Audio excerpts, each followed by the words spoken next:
Ladies and gentlemen, the Brit Pack United Nations is back once again. Gorgeous George and Goze from MMA Junkie Radio are here. Richard Hunter from Phone Booth Fighting is here. My name is Simon Head. I am from the Brit Pack here in the UK. So 3 Americans, 1 Brit, 1 big fight card coming down the line next weekend, UFC 276. It is International Fight Week. All roads lead to Las Vegas. Assuming that Heathrow don't cancel my flight, I will be there as well. All hell is breaking loose over here in the UK at the moment. Strikes, baggage issues, airports cancelling flights. So cross your fingers. Have you gotten a beat on, is it certain routes or certain airlines? Have you cleared a few of those obstacles? Yeah, it's basically over the last few days, Heathrow have been told to basically scrap, or all of the airlines operating out of Heathrow have been told, trim your output by 10%, basically. And so far, given that I'm flying on Sunday and we're recording this on a Thursday night, I've not heard anything. So cross fingers, touch wood, all that stuff. Myself and Abby will be on a flight over on Sunday mid-afternoon, and we'll get to Vegas about 6 o'clock in the evening on Sunday night, hopefully.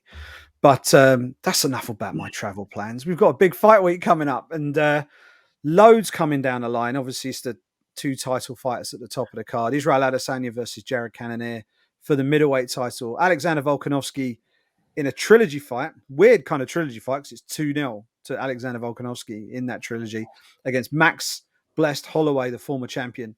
That is the co-main event. We've got some other good stuff on that fight card as well. It's part of a much bigger week. Loads of activity going on in Las Vegas. We got grappling contest. There's boxing going on. It's all at the Las Vegas Convention Center, and I think I'm going to be hanging out there on Friday. So anybody who sees me there, feel free to come over, say hello. Lads, big week for Vegas. You guys are out in that part of the world. How much of a big deal is International Fight Week compared to most other UFC event weeks? Is it just entirely dependent on who the main event is, or is this always a much bigger week in Las Vegas for fight fans? George? I would say both, because I mean, an epic main event, you know, that really is the engine, right? That everyone's just pumped up for that fight, and you talk about the fight, and especially if it's supported by a strong card.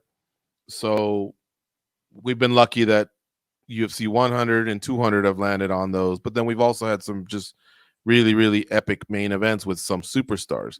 I'm not saying Israel Adesanya isn't that.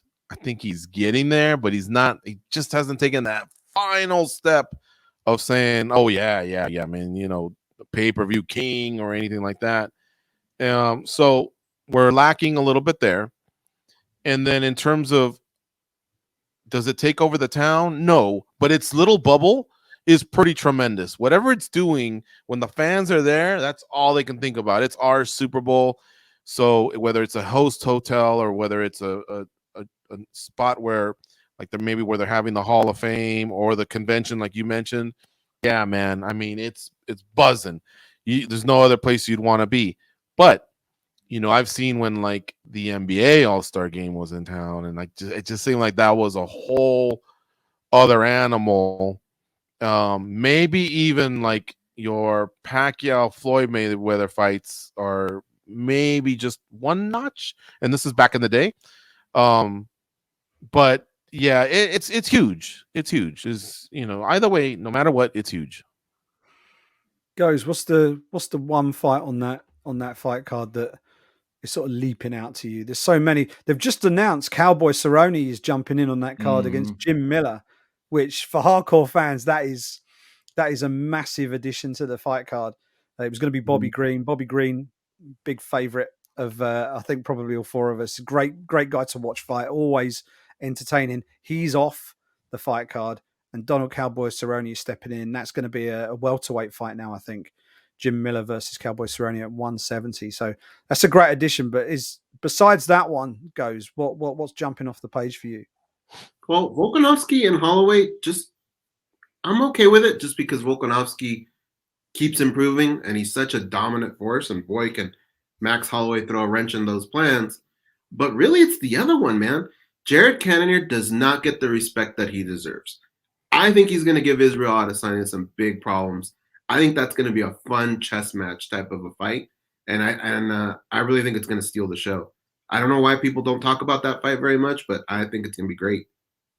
Yeah, it's a big week, Richard. I mean, what's going to be the standout attraction that week for Well, International Fight Week? I mean, logic would point you toward the Volkanovski Holloway trilogy, just because we've got a precedent of 2 previous fights, and I'll bet it does not disappoint, especially with, I mean, it's kind of crazy to say that somebody's got something to prove here, but I mean, the pressure's on Holloway, this is kind of one of those things where, if he doesn't win this fight, Volkanovski is still the champion. There's not going to be a 4th one if it goes 3-0.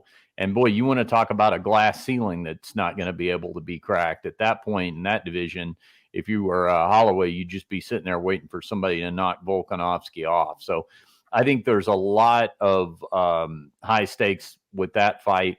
Goze makes a good point, though. The main, it's weird to say that the main event could be a sleeper fight because by definition it's the main event, but I could easily see that happening as well. I was also thinking, have we checked in on our fantasy promoter booking ledger lately? Because I think I've got several fighters on this. I know I took Lauren Murphy. Did I take Sean Strickland too? He's on that. I think so. Huh? You do? Yeah, this could be You a had good week some for head me. cases on your team, dude. Right. That's why we talked about it, right? So, I mean, I'd say all the focus is probably going to be on me and what kind of movement my roster. I mean, will you talk about a breakout opportunity this weekend? Yeah. I need to dig out those teams and see what's going on. I know that my team has been decimated. I picked Joanna and Jacek to go in there, beat Weili Zhang, and eventually become champion. She loses and then retires, so that's great. That's never a good sign. That's not. At least your fighter hot, man. Mine can't get a visa and get out of his damn country. Yeah. Ali Isaev. Yeah, I just noticed the PFL. They've got an event tomorrow night as we sit here recording this on a Thursday, and that heavyweight tournament or heavyweight season. And I guess this is the problem with like tournament or season based MMA. Is you are really reliant on the majority of the fighters staying in one piece in order to preserve the sort of the integrity of the competition, right? There are 3 new heavyweights fighting in that season on Friday. Yeah. One of them being Juan Adams, Maurice Green. Yeah. Crochet Boss, he's in there as well. So that's 3 heavyweights are going to be in that field just because they've lost 2 due to injury and 1 due to visa issues, and that's kind of the tricky thing, right? But yeah, it's weird. Like Jared Cannonier, as you said, doesn't get the respect he deserves. Like he used to fight at heavyweight. Talk about heavyweight. He used to fight at heavyweight, and if you look at the before and after pictures of what he looked like as a heavyweight, and he was knocking people out at heavyweight. Now he's down there. He looks like a superhero at middleweight, and he's going to take some putting away. It's if I was betting on this fight, I'd probably be looking at the over, because I don't see Israel Adesanya finishing him early in the fight just because Cannonier is used to taking shots from much bigger, heavier guys. So, but we'll see how that one pans out. And the thing with the Volkanovski Holloway fight, I want to get your take on this. There is an argument that if Volkanovski wins the title, he could move up to lightweight and challenge for the lightweight title. I know that's something he's interested in. If Max Holloway loses the fight, based on what Richard just said, and he's completely right, what is left for him at 145 pounds at that point? He's proven he's miles better than everybody else, except for Mr. A. Volkanovski of Australia, right? Maybe he moves up to 155 pounds as well. So, but perhaps more permanently. So it's a real crossroads fight, I think, for both of these guys, but particularly for Max Holloway. I mean, what do you think we're going to see from him, win, lose, or draw after this fight? Well, what's kind of silly about the whole thing is he's going into a fight where he's already lost twice. But in my mind, and I think in his mind, he's carrying a momentum off of a win. Because I think like most people thought he won that fight. I know deep down inside he felt like he won it. I think he feels like he's maybe a little bit in Volkanovski's head. So I actually think he's going to go in there and give him the best Max Holloway we've ever seen. But if he were to take that loss, I don't know, man. He just doesn't seem to have that frame to be successful at 155. So I think he just kind of sticks around at 145 and hopes for a miracle, hopes that maybe Volkanovski moves on or something. But 155, I think, would be bad news for Max Holloway. What about you, George? What would you do if you're advising Holloway? Well, I would agree that he felt it in the Poirier fight. It's just a little bit more. Maybe he has muscle, bone density. He's just a thicker guy, a bigger guy. He's a guy that when we do the whole rehydration process again, because remember, guys, they step on the scale and that tells you one thing, but there's a whole other tale that's told on fight night. And I wish they used to do this a lot in boxing. I wish the UFC would, if they don't want to include it in the tail of the tape, maybe the announcers can share it. I don't know. I just think it's interesting, but there's some really, really big weight discrepancies that take place in the sport. Most recently, Valentina Shevchenko said she weighed 130 on fight night, and Talia Santos, who you could tell was a bigger gal, she weighed in at 125, but Valentina estimated she was probably fighting at about 140, so she could feel those 10 pounds. It made a difference. So with Max, same thing. Max goes up, sure, he'll want to add muscle, but you also don't want to add so much that you lose the fluidity of your game. He's a volume guy. You don't want to get so jacked that your punches just feel awkward, or maybe your cardio loses a little bit of steam. But look, I thought he won fight number 2, and I bet you if Alex sat down and watched the fight, he would have to admit that he could see why some people would be comfortable in calling it for Max. Max fought great, and Max fought great after that when he beat Calvin Kattar. The only problem is Alex fought really great also against the Korean Zombie. That's the question, though. Was the Korean Zombie just kind of on a decline, and Alex looked great because he really, maybe the Korean Zombie didn't even belong in there? I mean, the Korean Zombie's had a great career, but he was coming off one win, and then right before that was a loss. It's not like he had like a Josh Emmett resume where he's won 5 straight. He was just the bigger name at that time, and he fit the bill. So that's interesting to me to see, even though we can see both guys have improved. I liked the improvement I saw in Max Holloway over Calvin Kattar than what I saw in Alex over the Korean Zombie. And it's not an indictment against Volkanovski. I just think the Korean Zombie didn't look sharp. I mean, he really didn't look good, guys. Even before Alex got going, he just wasn't offering much. So I expect Max to have a good chance to win. And if he does, that opens things up tremendously. And let's not forget, look, Emmett's earned his spot. If Volkanovski needs to fight someone, it can be him. If Yair looks great against Ortega, that should scare Emmett because Yair's more, I think, promotable. I think, he could maybe leapfrog. And then you got your Arnold Allens, your Bryce Mitchells that are chasing. They just haven't gotten that opportunity because they need to face someone on the way down and get on over them and then become a bigger name. So lots of directions here. I don't recommend Volkanovski move up just yet. I still feel like because he's done these 3 fights with Max, I feel like you owe it to the division to still, clean up a fight or 2 there before you can go, I've wiped out a division. He has not wiped out a division. Yeah. And it's interesting, both George and Goze, you both said that you scored the second fight to Holloway. I did as well. Richard, is that how you saw it? You recall how you felt that fight went? Who you thought won that rematch? I think most people agree that Volkanovski took the first one. Yes, I thought Volkanovski had it. It is one of those fights. I think we were talking about this not too long ago that I haven't gone back and rewatched. Sometimes I'll do that with the more, if there's any controversy in the decision or anything.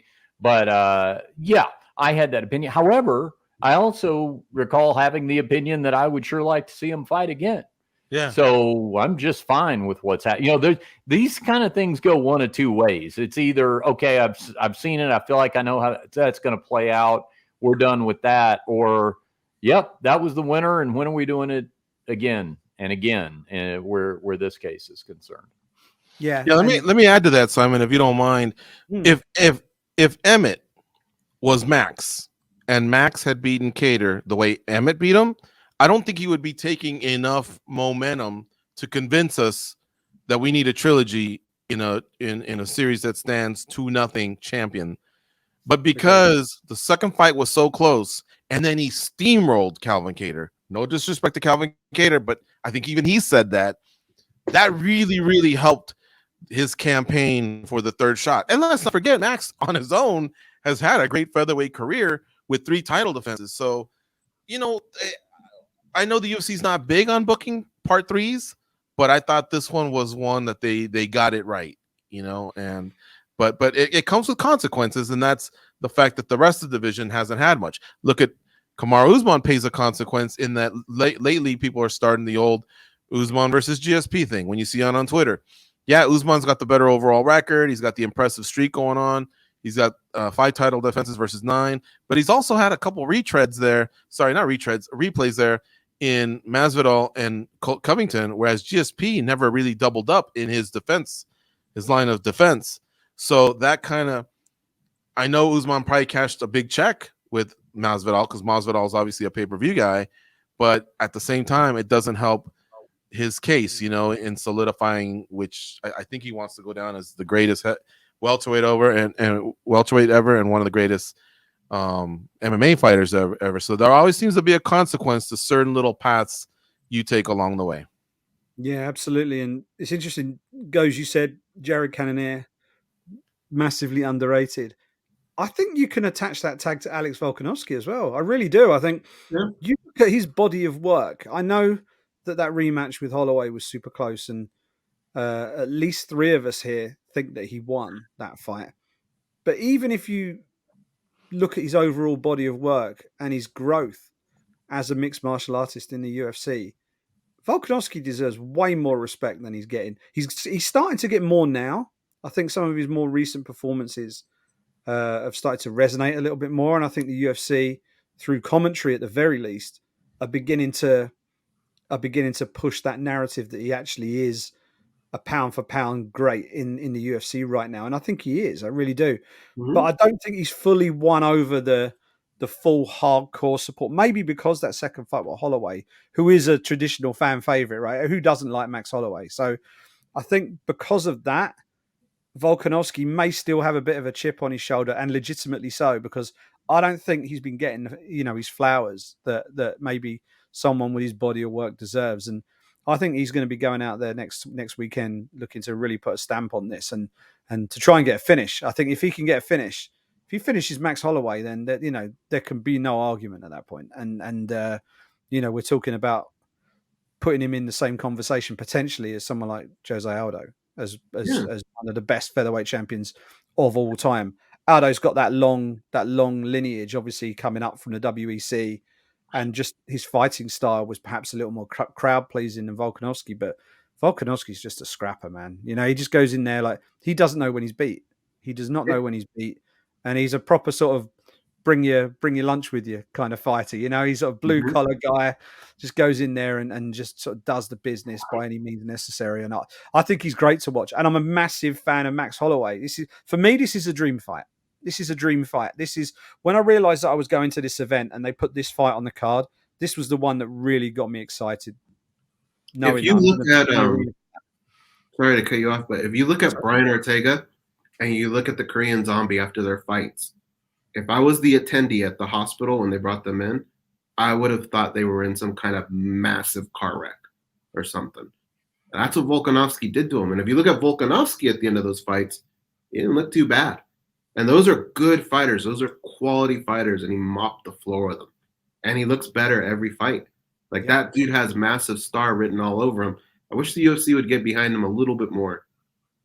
Yeah, and they held a press event in Australia before they flew over. It was Adesanya, Volkanovski, and Kai Kara France, who fights in the following pay-per-view, UFC 277, against Brandon Moreno for the interim flyweight title.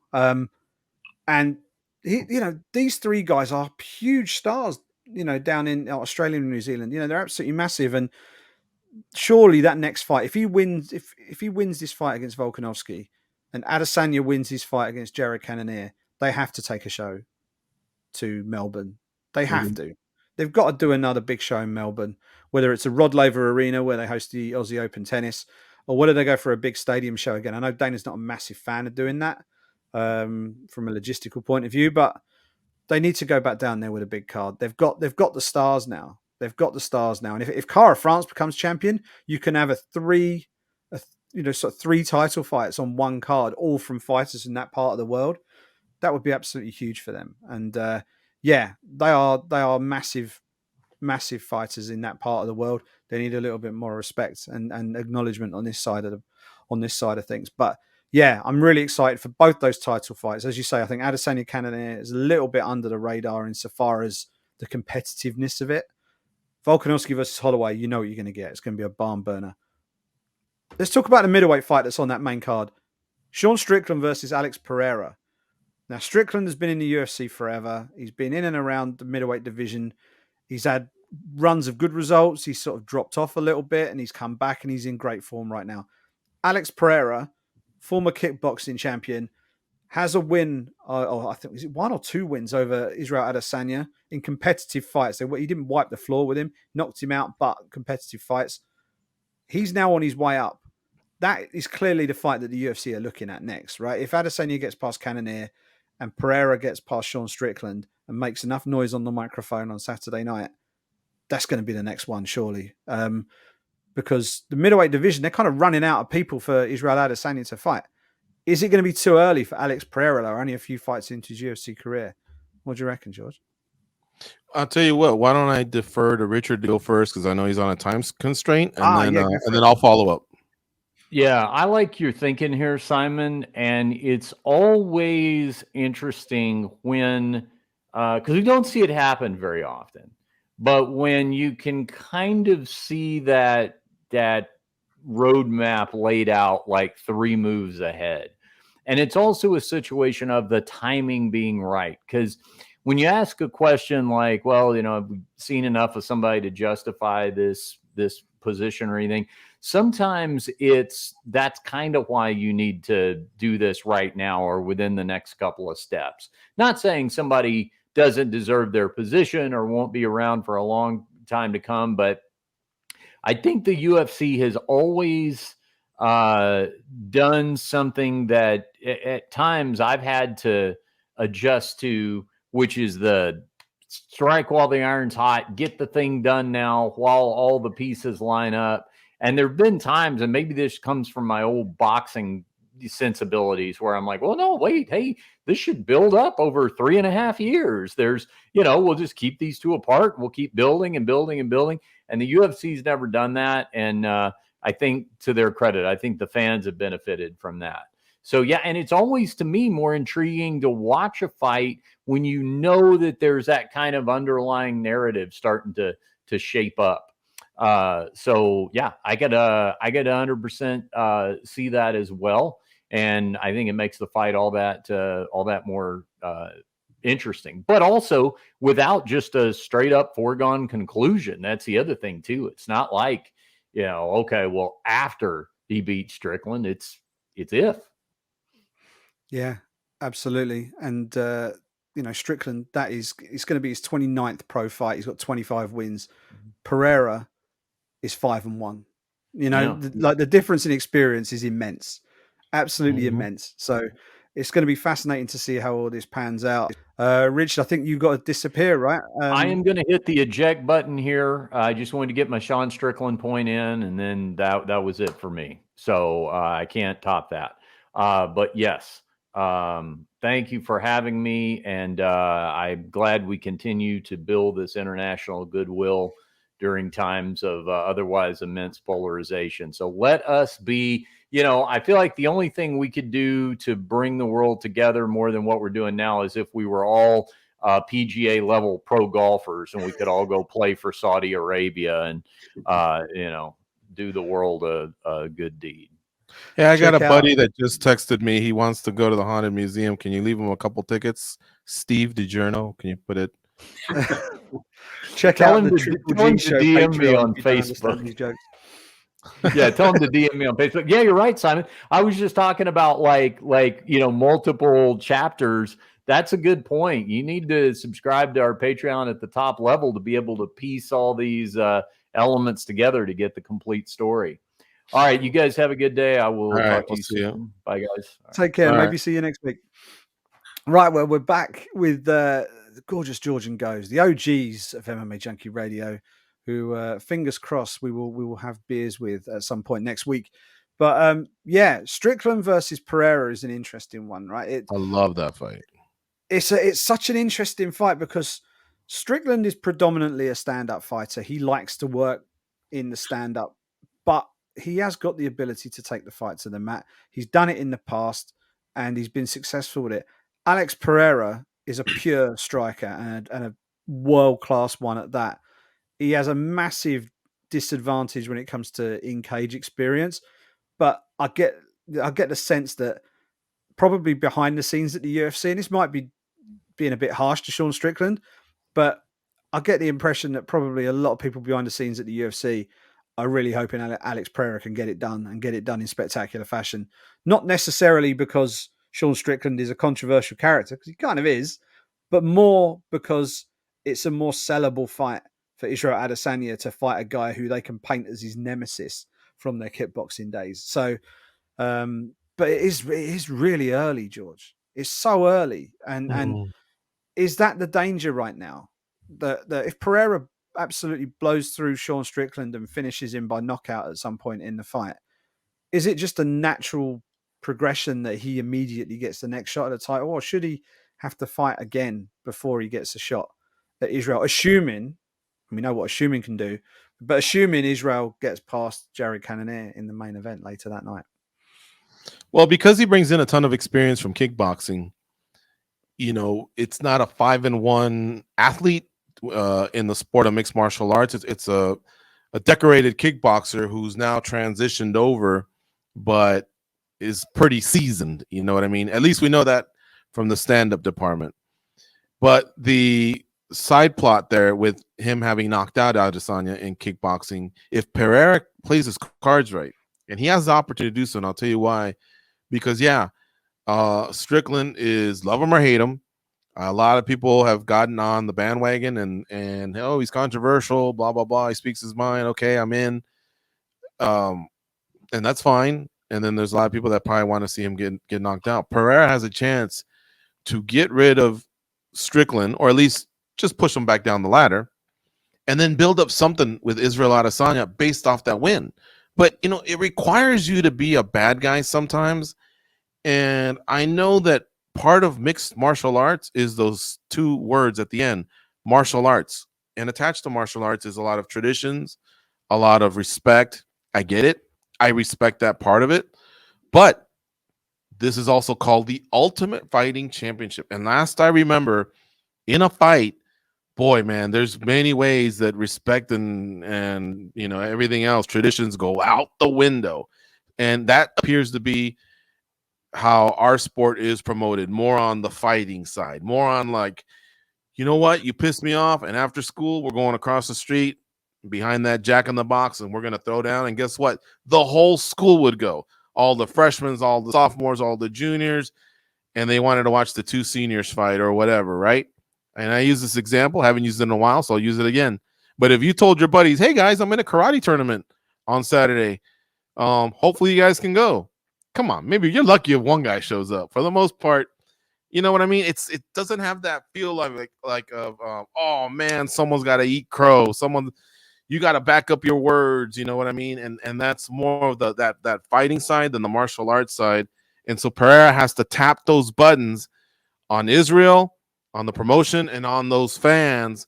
Look what I just did in this fight. Look what I can do in this upcoming fight, and just kind of be the heel. He can get there. Israel Adesanya didn't have that many MMA fights and before he became a champion. So I think part of the reason is because of what I started with. He brought over a ton of experience from kickboxing. You know what I mean? And the same would go for some of the judokas like Ronda Rousey or Kayla Harrison. They came in, you know, pretty raw, but they had that one ace that they held on to, and that was their specialty, and then they built off of that. So let's see what Pereira can do. On the other side, the UFC has Sean Strickland, who's got a nice streak going. He's very, very controversial. He can play the heel to Adesanya's babyface, if he wants to go that route. Incredible cardio, incredible chin. I mean, puts a lot of volume on you, talk shit.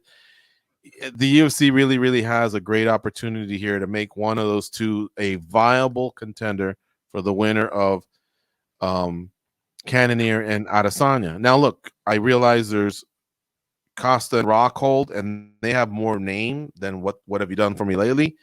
And then they have Robert Whittaker, who unfortunately is 0-2 against Adesanya, but Adesanya hasn't ruled out a third fight. But if Cannonier wins, that opens things up. And the last thing I wanted to say, I love the insurance it gives the title fight as well. Those are two great middleweights. And if one of those guys can't go at the top, and let's say obviously the biggest case would be if Cannonier doesn't make weight or whatever, you got one of those other guys slotted, ready to go.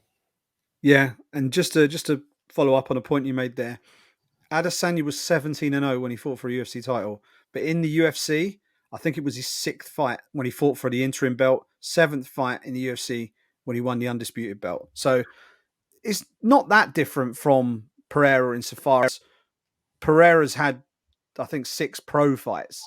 So I say it's very different, isn't it? What am I talking about? He's got, in terms of mixed martial arts experience, Pereira is much greener than Adesanya was when he fought for a belt.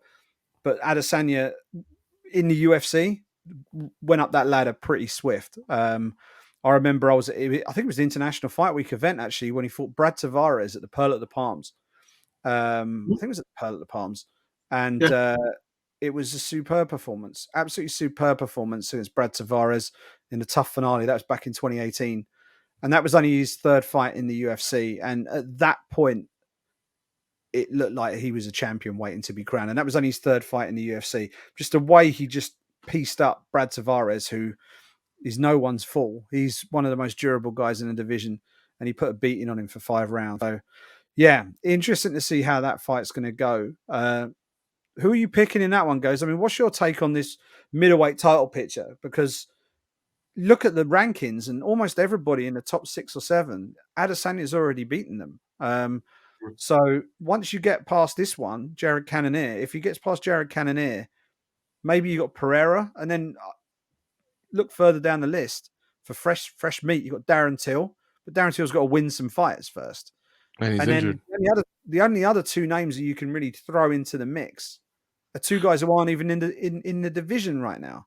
That's Khamzat Chimaev, and maybe if they would ever agree to fight each other, Kamaru Usman.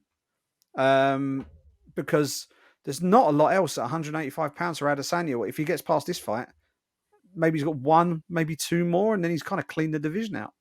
Yeah, there really isn't, and we've kind of seen what happens when he goes up. So it's kind of a pickle that the UFC is in. But Sean Strickland right now is kind of on a roll. The guy's just putting things together. I think both fights are real sellable. Pereira, just on what he's been able to do alone, he'd be the first guy that I feel would actually be quicker than Adesanya. Adesanya doesn't usually face guys that have that speed. It's usually power or wrestling or something. So that kind of makes things interesting.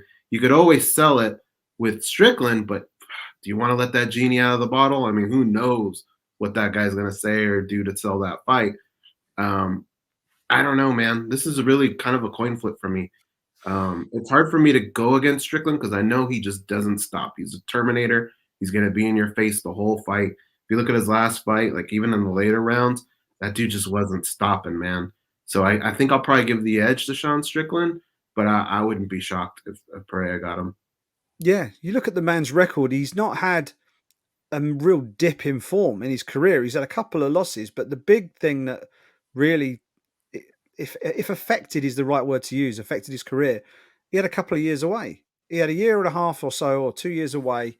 But when he came back, it's like he hadn't missed a beat. And, he's on, I think it's a 6-fight win streak right now, is it? 6 fights? So he's absolutely flying going into this. And if he deals with Alex Pereira, that's a statement. And I think he does rocket himself to the top of that contender list, because he's going to have something to say on the microphone, isn't he, if he wins that fight? So he's got it.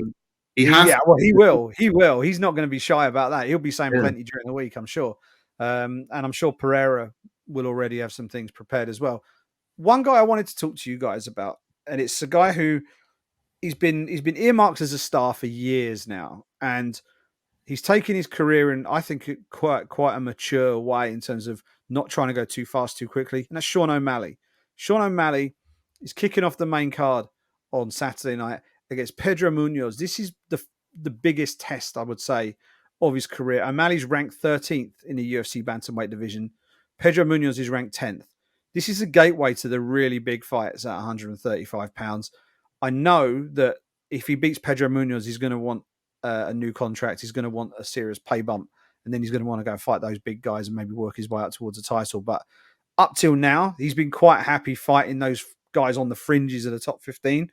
And other than that loss to Chito Vera, he's looked pretty good. So, and obviously that was an injury-based defeat, injury caused by Chito Vera, but an injury-based defeat nonetheless. So this is a big fight for him against a guy who can really bang. And I'm looking forward to this one. Is this the start of a real push for Sean O'Malley to actually become a championship contender at 135? Because it's not something that's really been pushed yet, because O'Malley himself hasn't really gone big on that. Is this the start, do you think, George? Yes, because Munoz is a respected ranked fighter. Sometimes you can make the rankings, but the respect isn't there because you may happen to land at a time when the division's suffering a little bit. The turnover, a few veterans got hurt or retired, while the new guys just didn't, plant that flag as established ranked fighters. And so Munoz has put in his time in this sport. Munoz has great calf kicks. Munoz comes from that American top team, so he's always going to be prepared because he's got great training partners and great coaches. And Munoz has some really, really nice hands. So a win over Pedro Munoz, for us hardcores, for the promoters, the matchmakers, hell yeah, this is tremendous. For the casual fan, well, you'd be better off beating a Cody Garbrandt. He's way more popular than Pedro Munoz, but Pedro Munoz is just, like I say, he's on that same level. You know what I mean? So it all depends on who you're trying to appeal to. The UFC is obviously trying to appeal to everybody, but they want to grab those casual fans. So that's why, if you think about it, every case is unique and different. O'Malley has to do a great job of talking about how great Munoz is. You know what I mean? To help sell the fight. So yeah, I know you want to say that you're eons better than everyone else. There's levels to this, that, or whatever. But part of putting yourself over in that situation is putting your opponent over, in the press conference, in the social media. You wouldn't have to do that with a Cody Garbrandt or a Dominic Cruz or anyone else. They're already established, the casual. Remember, we're just talking about the casual. But with Pedro Munoz, I think he has to put a little bit of work in there. I have a love-hate with this guy because on the one hand, I think he's a little too much of an open book. Oh, I'm just going to fight. I don't like calling tomato kidding, but I'm just going to fight lesser name fighters until I get paid. And I like that when it's a little bit more behind the scenes. From all I've heard, anytime he's wanted to renegotiate, the UFC's all ears. So it's not like you're fighting the struggle. And I feel the same way about like a Deebo Samuel, for example. Deebo Samuel from the 49ers, either way, he's going to get paid really, really nice last year, but he's made it so public that now you're like, oh, fuck, you almost hope they get checked, which means basically get your ass kicked in our sport, just so that maybe they can get a little bit of a reality check, right? Anyway, I expect this to be a very, very competitive fight, and Munoz is really good at what caused O'Malley problems with Chito. So we'll see. I see a lot of promise out of O'Malley, man. He's got that long frame. He throws really nice combos. He's confident. He looks like he has cardio for days, and I expect him to continue, making his way up. But Munoz is a very, very tough test. I think I'm leaning Munoz, to tell you the truth. This is an interesting one. Deebo Samuel, by the way, what a player that man is. He's a Swiss Army knife of a player. He's probably too versatile for his own good, right? I think that's the problem with him. But can I say two other things real quick? Yeah. Sometimes I like to short things up because we're left wondering. You were right. I checked it, and Strickland is on a 6-fight win streak. And then we were talking about who else is out there. Let me just make a little pitch for Andre Muniz, who's now, I think, 6-0 in the UFC, 12-4 overall. He's more of a submission guy, but when you've won 6 in a row, he's got Uriah Hall, and I think it's on this card that could be big. But Andre Muniz, please help us help you make yourself a bigger star. Hopefully you have yourself a good fight week. You know, a lot of these guys are dressing to the nines. A lot of these guys are communicating well on press conferences, or they have great shout outs. Put in the work, guys. Put in the work on that end too, and it pays off. Yeah, there's another middleweight fight on that card, which is well worth watching. Brad Tavares, who I mentioned earlier, against Dricus du Plessis. Dricus du Plessis, former KSW champion, former EFC champion. That man can bang. That man has got some serious, That's the serious South African guy, right? Yeah, he's good. got some serious power, and who knows if he gets a few wins, then he might be up there. Maybe they do the winner of the Uriah Hall Andre Muniz fight against the Brad Tavares Dricus du Plessis winner. Who knows? They're literally back to back on the early prelims. Just going back to the Pedro Munoz card fight against Sean O'Malley. Is this a bit of smart matchmaking? You take a look, Pedro Munoz. You know, George has been waxing lyrical about Munoz, and rightfully so, right? He's been in and around the UFC for a long time. He's earned his ranking, all the rest of it. But you look at his recent record, he's lost 4 of his last 5. So on paper, the man has lost 4 of his last 5. However, those 4 defeats all came against world champions. They all came against world champions. So how do you kind of balance that up? You know, he lost to Aljamain Sterling in June 2019, then lost a split to Frankie Edgar, beats Jimmy Rivera, then loses to Jose Aldo at UFC 265 in 2021, and then loses another decision to Dom Cruz at UFC 269 in December last year. So it's not like he's losing to scrubs, right? He's losing to world champions. So how do you balance that? You've got Sean O'Malley, who is on the way up, but hasn't fought anybody in the class that Pedro Munoz has been operating in, even though he's been coming off on the wrong end of decisions against these guys. So is this smart matchmaking? Is this the UFC giving Pedro Munoz is on the downward slope to a Sean O'Malley is on the way up? Or is this just a solid matchup between 2 guys who should be pretty well matched on fight night? How do you assess this? Well, there's certain fighters in the UFC that they're just never going to be on that same wavelength. And Sean O'Malley is one of those. They're going to figure out ways to give him a little bit of an advantage in a fight. And in this particular one, you get a guy like Pedro Munoz who has a good name, but like you said, he's got a little bit of a skid. But if you look at them stylistically, I think that's a matchup that's tailor-made for Sean O'Malley. As George said it, Sean O'Malley, he likes to fight long. He's one of those guys that's long and uses that to his advantage. He knows how to throw strikes to get to his opponent before they could even get to him. And Pedro Munoz, who is he? He's a little twister, right? He comes in and he likes to throw little looping punches. He's going to get tagged before he can even get in there. I really think it's a tailor-made matchup for Sean O'Malley. And I think they're looking out for him. It's weird because O'Malley, you know, he'll say these crazy things, but he kind of gets it done, right? Like when he was talking about how much money he wants to make and he's driving Lamborghinis, right? He's giving away money at Walmart. He's kind of doing what he says. But I just think Sean O'Malley is a good fighter. I don't think he's a great fighter. And the people at the top of that division, there are a lot of great fighters. And I think eventually he's going to run into his kryptonite. But if you want to buy some time, if you want to sell tickets, yeah, a guy like Pedro Munoz should do the trick. Yeah, and you mentioned the fact that Sean O'Malley fights long, doesn't he? He's got a good reach. I just checked the stats while you were talking there. Pedro Munoz has a 65-inch reach. Sean O'Malley, 72-inch reach. Wow. That's a big reach advantage for Sugar Sean O'Malley in that fight. But the 2 guys who prefer to stand and bang, you know. You guys would agree with this. That Chris Moutinho guy who they got last notice, he gave O'Malley hell before O'Malley finally finished him.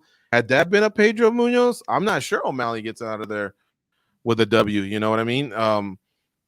Moutinho just turned out to be super, super tough. Now, Munoz is a little bit older. He's probably got some more wear and tear, but I've still seen some holes in O'Malley at times, and he definitely has a high ceiling, and if he gets there, he'll be really, really a tough SOB, you know. But because he's taking things so slow, at the same time, I think us as media, we're also taking things slow and giving them props where it's appropriate, and then also stopping ourselves from also saying, hey, look, you know, he can take out this guy or that guy because there's some tough cats at the top. Mm-hmm. Yeah, and you take a look at that record of Pedro Munoz, 7 career losses, none of them by stoppage. He's never been knocked out. He's never been submitted. All his defeats have been on the scorecards. So that's the challenge for Sean O'Malley, right? You've got a guy who, on paper, has lost 4 of his last 5. All 4 of those defeats have come to world champions, and they've all come on the scorecards. O'Malley goes in there. If he can hand the young Punisher a stoppage loss, that is a real statement. If he goes in there and finishes Pedro Munoz, that's a statement-making performance. And I think it's time to put the rocket boosters on him, give him someone in the top 6, and just see what you can do. But every time Sean O'Malley is on a fight card, it's worth watching. I remember watching him. Do you remember Quintet Ultra? They did that one year. It wasn't International Fight Week. I think it was like November or December in Vegas, where they did a Pride. I think it was a Pride team. Yeah. There was a WEC team, there was a UFC team, and there was a Strike Force team. That's right. O'Malley competed in that and did all right. Held his own. You know, bear in mind, I think Cub Swanson picked up a really nasty injury in that, if I remember rightly. I think he did his knee in that quite badly. Jake Shields. Yeah, and I remember O'Malley at one point was trying to grapple Hector Lombard, this was a non-fight camp Hector Lombard, so he was big. That's a big lump of a man, and but he's pretty tidy on the ground. Sean O'Malley, obviously Pedro Munoz, Brazilian Jiu-Jitsu black belt, but yeah, that's going to be that's going to be an interesting fight, no matter where that goes. You know, it's no cakewalk for either man. I think whether it goes stand up or on the mat, it's going to be a great matchup. I'm really looking forward to that. Just taking a look on his fight card, there's so many different talking points, so many different matchups. A little bit of something for everybody. You like the old school guys. Robbie Lawler's on the card. You want some of the young up and comers. Ian Gary is on the card. You like the women's fights. Jessica Iron, Macy Barber is on the card. Jessica Rose Clark is kicking off the whole event. So looking down that card, guys, if you were picking a fight out that aside from those fights on the main card, that people should make sure that they check out and sort of make sure they pay extra attention to, what would you highlight for people to keep a close eye on at UFC 276? What do you reckon, George? All right, I'll go with one, but if we have time to do one more circle, I'll give you another one. So we kind of already teased it. I like Brad Tavares against Dricus du Plessis, and I think they're going to stand and bang. I don't see anyone too interested in taking the fight to the ground. Du Plessis is more of a finisher, and I think that's something that's plagued Tavares' rise as he goes to a decision a lot. But as I watch Tavares fight, not just that practice at Extreme Couture, but when I watch him fight, he throws some hard kicks. He throws some hard punches. He just hasn't been able to get there. But I feel like he is turning a corner, and the power's there. It's just that he's been set back with these. I think he had forearm or elbow setbacks, injuries. And so he's had like some time off right around that. I always consider 26 to 34 like this sweet spot of you still retain a lot of your athletic ability, but now you have a ton of experience. And then, of course, as you get past 34, it's more experience, but maybe you're not as spry as you once were. And so he's taken a hit in some of those years where I think he could have maybe been able to show that off. Now, perhaps I'm being a little bit biased, but I expect either way, the fight's going to deliver. Yeah, Dricus du Plessis, in my opinion, he's one of the best kept secrets in the UFC's middleweight division. I really do think he's capable of having a real run at 185 pounds in a division that is a little bit stagnant, if we're honest. Other than Adesanya being a superstar at the top of the division, there's not a hell of a lot of movement in that top 10, and they could do with an injection of fresh blood in that top 10. Du Plessis could be the guy. He's only lost twice. Once was against Gareth McClellan, who actually used to fight in the UFC way back. The first South African fighter, I think, in the UFC. Had a big old beard on him and fought a couple of shows in Europe. And he was the middleweight champion of EFC, South Africa's main MMA promotion. Du Plessis lost to him much earlier in his career. It was like his 7th or 8th pro fight. And the only other fight he's lost was to Roberto Soldic in KSW at welterweight. That was a welterweight title fight. Roberto Soldic, for those who don't know KSW and don't know him, he's one of the pound for pound hardest punchers in the sport. Like, he's an absolute monster at 170 pounds. And he and du Plessis had a wild little series. They went back and forth, had 2 fights. They had 1 win each, knockout win over the other. So unbelievable fights between those two. Duplessis, I think, could be a real contender. And if you can get a finish over Brad Tavares, anybody who can stop Brad Tavares is legit. So I'm looking forward to that one. And that's so early on the fight card as well. I think it's the second fight on the card, is it? So It yeah, is. Yeah, do you not don't want miss to sleep. This is a deep card. the fight pass prelims are pretty stacked. Goze, what do you reckon? What's on your radar? Muniz and Hall.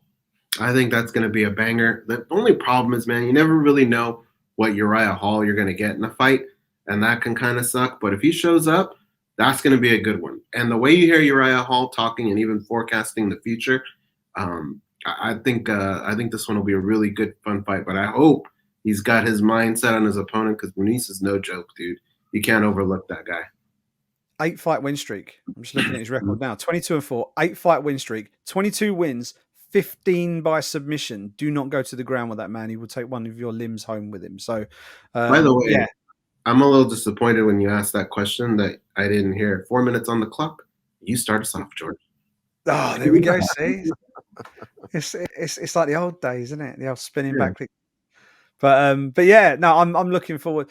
Everywhere you look on this card, there's interesting fights. I'm going to shout out Ian Gary. Ian Gary against Gabe Green, and Ian Gary's the story, right? He's the guy who he's on the up and up, former Cage Warriors welterweight champion, not shy of a bit of confidence. This man is very confident, and more than happy to speak his mind in interviews, and I'm sure that will rub some people the wrong way, but he's a hell of a fighter, and he's still so young in his career. And I love the fact he's at Sanford MMA. I think Sanford MMA is a great place for him. They've got so many top draw fighters in that gym, and they've got some really strong welterweight fighters in that gym. Lots of Gilbert Burns and people like that who we can really learn off. Even the lightweight, Michael Chandler is a big lightweight. Learning and sparring with guys like that on a daily basis during training camp must be such a benefit for someone like him, who is still so young in his MMA career.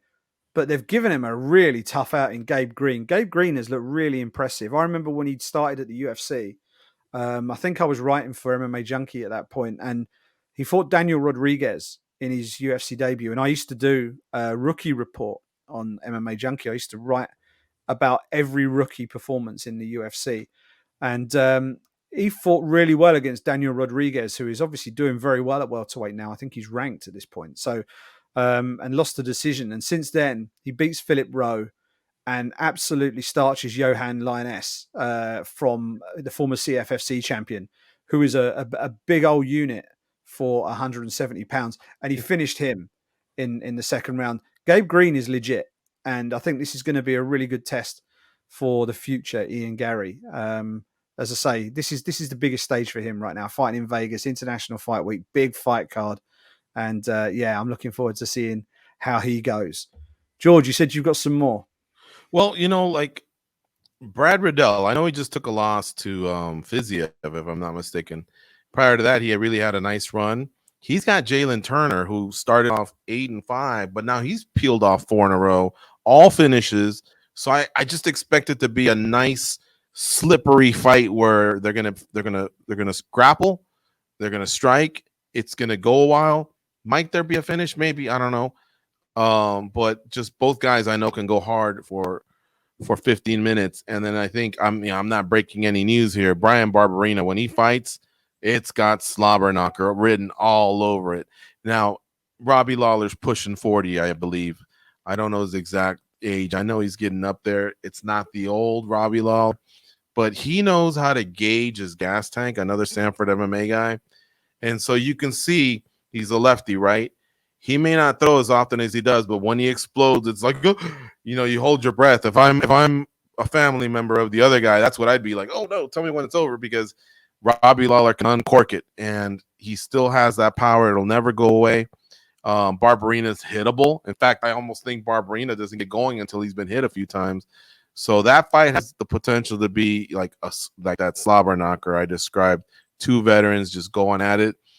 It also has the potential to suck as well, because Robbie Lawler has slowed down, and if he's just too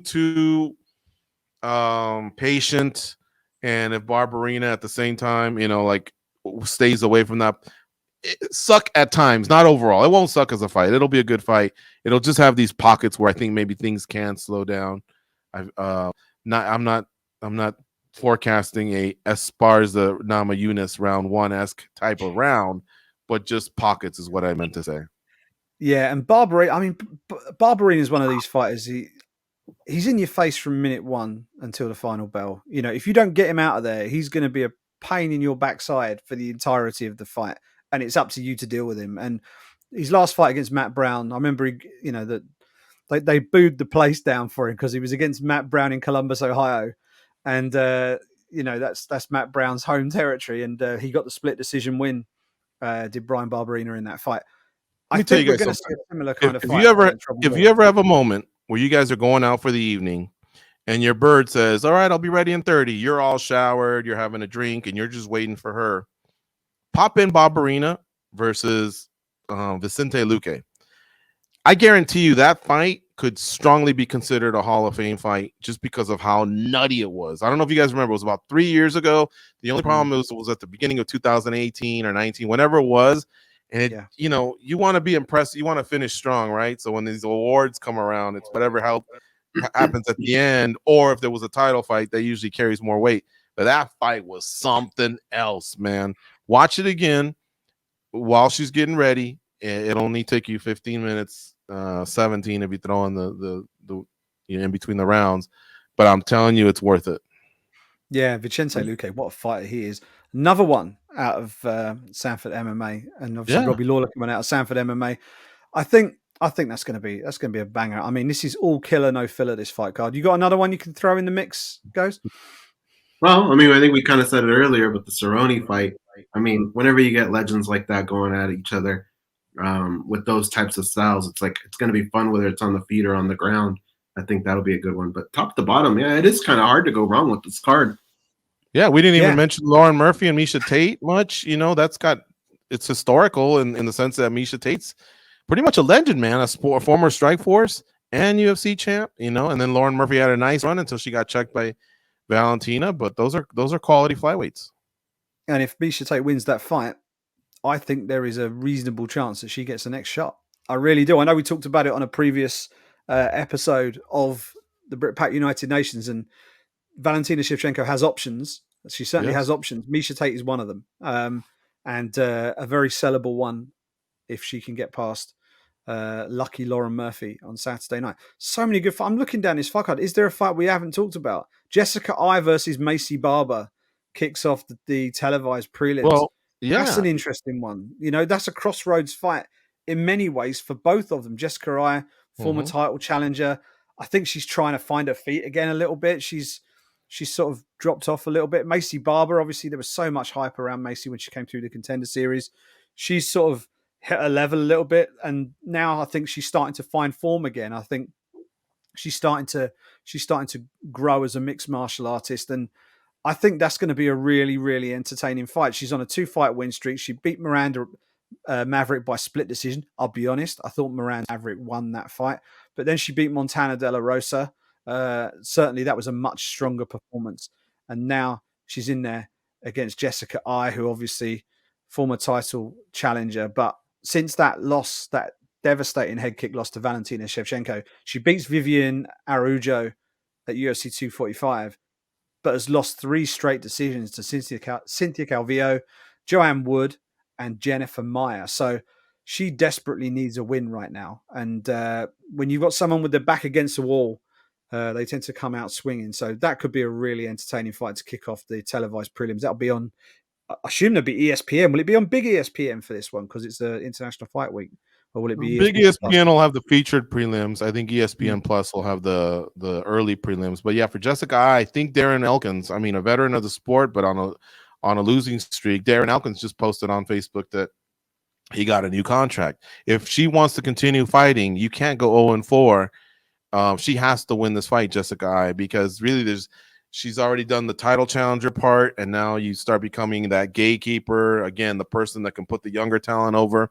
But at 0-4, they can find others that can do that. So this might net her a new contract. I I know she does the OnlyFans thing or whatever. Maybe she just wants to finish out a contract. Who knows? But if she wants a new contract, you take out Macy Barber, because the one thing Jessica can do is she can connect with an audience. She's pretty charismatic on the mic, so she can say the right thing, especially if she can get a finish or it's just one hell of a fight and she's dripping in blood. She may earn herself a new contract. So it's big. Every single one of these fights just has a little bit of that tone, of somebody could be on their last final fight or so, or someone's fighting for their job, or someone wants to be a contender again because they're forgotten about. So it's really, really exciting. What's your take on Macy Barber, Goze? She came in, there's lots of talk about becoming the youngest champion, beating John Jones's record. That's all gone very quiet, understandably. But yeah, she's still in there, and she's shown noticeable improvement over the last couple of fights. And now I think like we're finally because all that talk about trying to become the youngest champion has kind of fallen away. It's allowing her to just get on with being a budding fighter and working her way up. And I think we're beginning to start to see some sort of some real growth out of her. Do you think she's got enough in the locker to beat Jessica Eye, who, her form's not great, but she's been operating at a much, much higher level in her career? I think she has enough to beat Jessica Eye, and I feel like that's why she's in that position. The UFC has helped her out a lot, but she just hasn't been able to translate that exactly the way that she should for all the hype that she's been given. I think she's going to turn it around, but I don't know that she has enough to compete at the top. I think she's just going to be one of them girls that kind of grabs a couple wins, takes a loss, grabs a couple wins, takes a loss. There's certain fighters, when you see them come around, you just know they have it. And they kind of led us to believe that she was one of those, but it didn't really pan out that way. Yeah, it's interesting because there are parallels with Macy Barber and Sean O'Malley. Both came through the Contender Series. A lot of noise about their respective stories as they came through the Contender Series. And they arrived in the UFC with a fair amount of hype behind them. And there's a lot of talk about, will one of these two be the first UFC champion to come out of the Contender Series, and it's interesting to see how their careers have sort of taken very different paths, right? O'Malley, it's been largely successful, right? It's been pretty much, other than that one loss to Chito Vera, you've seen his star just rise and rise and rise. So it's been incremental. It's not been the meteoric rise that maybe people thought it would be, but he's been working his way up and managing his career pretty smartly, I think. Whereas Macy was a whole load of noise at the start of her career, few wins, then she found a level, back-to-back losses, and now it's kind of a rebuilding job. So I'm really interested to see how she gets on against a Jessica Eye, who, as you say, back against the wall. She really needs to win this fight. We might as well wrap this up by mentioning the one fight that hasn't been mentioned on this card, which is the first fight of the night. Jessica Rose Clark against Julia Stoliarenko is the first fight on that card. Jessica Rose Clark, very popular fighter. She's been in the UFC for a few fights now. I think this will be her 8th fight in the UFC. She's looking to bounce back after losing to the Swiss fighter Stephanie Egger last time out. Stoliarenko, she's on a 3-fight skid. She hasn't won in the UFC, so this is win or bust for her. So very important fight for both women, but the motivation for both of them is they got to bounce back. This is a bounce back fight for one of them. Will it be Jess or will it be Stoliarenko? What do you reckon, George?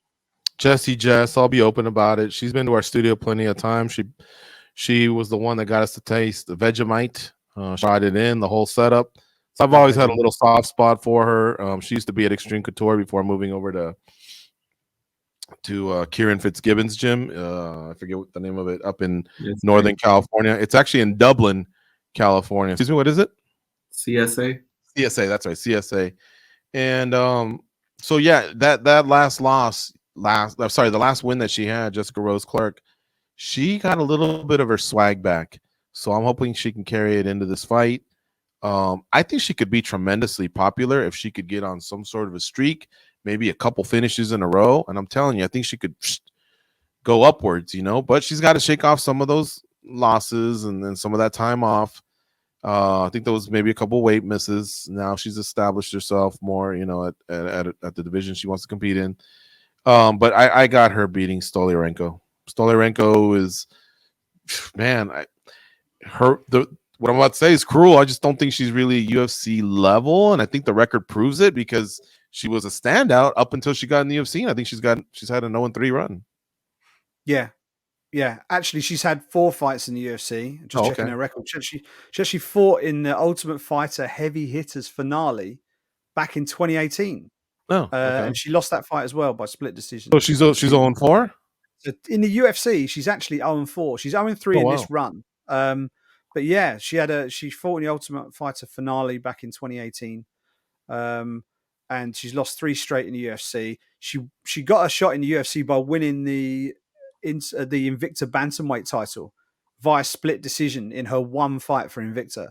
So she steps into Invicta, has 1 fight, wins the belt by split, gets a shot in the UFC. Has had 3 cracks at life in the UFC in this particular run. Has yet to taste that winning feeling inside the octagon. So yeah, she's going to be going all out to pick up a win in that fight. So yeah, every fight covered on this week's edition of the Brit Pack. It's a big week. I cannot wait, guys, to get on a flight and get over to Vegas. It's going to be so much fun getting over there.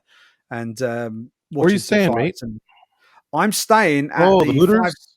I'm staying at what used to be called Hooters. Yeah, it's what's it called now? Oyo, I think it's called now. Yeah, it's great. Anyone who's going to Vegas who can't fork out for one of the big strip hotels but wants to be close, that's a really good option. I managed to get like a travel package with a direct flight for less than £1,000. So that is nuts. I mean, I booked it literally as soon as I knew that the dates were confirmed for International Fight Week. So I got them as early as I could. But yeah, so it's going to be good fun. It's going to be good fun. I'm going to be doing a few bits and pieces for a few different people while I'm over. Hopefully catch up with you two guys at some point while we're there as well. Grab a beer or two and catch some pretty tasty looking fights at UFC 276 on Saturday. Is Ab staying with you? Yeah, we're rooming. Yeah, we're keeping it cheap. So yeah, we're room sharing. Separate beds or same beds head to toe? Oh no, top to tail. Top to tail. You know, we used to cover we used to cover this sport in Europe, mate. We used to all this bunk beds normally, you know. But you know, yeah. Are you working the event? Yes, I'm going to be accredited for fighters only, so I'll be there for fighters only on fight night. But there's a couple of little bits and pieces I might be doing for different people during the week, which I can't talk about yet. So, but yeah, it's going to be fun, and I'm looking forward to seeing a few familiar faces over there and catching some fights. Safe travels, mate. It's going to be a good week. It's going to be a good week. But thank you to Gorgeous George and to Goze. MMA Junkie Radio is the place to find them. They do their regular show every week. They're on Spinning Backclick every week. Check that out on MMA Junkie's YouTube page. Check out the Triple G show on Patreon, where you get their extra shows as well, including a couple of segments that might feature a funny looking English dude every now and again. And yeah, loads to check out on their Patreon. So do check that out and support what they do over there. This was the Brit Pack United Nations. This was a good one. And hopefully UFC 276 will be a good one next weekend. Enjoy the fights this weekend. We didn't even talk about those. And then enjoy UFC 276. And we'll be back to talk to you in a week or two's time.